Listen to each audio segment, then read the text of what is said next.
वंदना जी, हो सकता है कि कुछ स्कूलों के साथ आपका भी करार हो।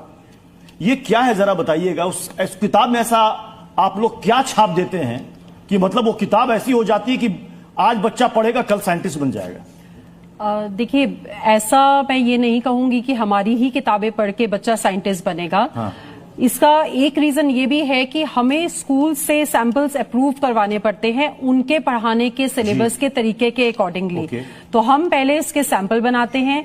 अब हम सब जो यहाँ हैं, हमने शायद जब हम बचपन में हमने पढ़ाई करी थी तो ए फॉर एप्पल ही पढ़ा था, लेकिन आजकल हर स्कूल में ए फॉर एलिगेटर भी है, किसी स्कूल में ए फॉर एलिगेटर है, किसी स्कूल में ए फॉर एरोप्लेन है। तो उनके स्कूल के हिसाब से हमें किताबें बनानी पड़ती हैं। जब हमें स्कूल के हिसाब से किताबें बनानी पड़ती है तो नेचुरली हमारी प्रोडक्शन कॉस्ट जो है वो डिवाइड होती जाती है। अब हम प्रिंटिंग पर भी जीएसटी दे रहे हैं, हम प्रोडक्शन पर भी जीएसटी दे रहे हैं, हम लेबर पर भी जीएसटी दे रहे हैं।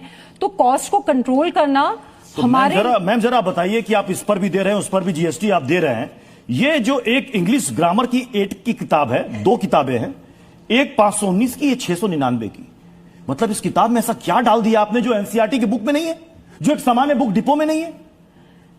सर, मैंने आपसे वही बोला कि सिलेबस वही रहता है, सिर्फ पढ़ाने का स्कूल का तरीका ऊपर नीचे होता है। हाँ? और इस वजह से हमारी प्रोडक्शन या फिर स्कूल की डिमांड होती है कि साहब बिजनेस करना है तो इतनी कीमत छापो। मैं क्लियर, थोड़ा सवाल कड़वा लगेगा। या स्कूल की डिमांड होती है कि इतने छापो, इसमें 1000 भी छाप दो तो चलेगा, क्योंकि माँ बाप तो मजबूर है, देना पड़ेगा। क्योंकि बच्चे को अगर आप कहेंगे कि साहब हमने, तो बोलेंगे ले जाओ किसी दूसरे स्कूल में पढ़ा लो, सीधा सा जवाब मिल जाएगा उसको। बिल्कुल, हमें डिस्ट्रीब्यूटर स्कूल के हिसाब से चलना पड़ता है। और बेसिकली हमारी जो कॉस्टिंग है प्रोडक्शन की वो भी बहुत हाई जाती है। यहाँ पे मैं गवर्नमेंट से अपील करूंगी कि जिस तरह से मेडिकल के क्षेत्र में उन्होंने इंटरफेरेंस करी है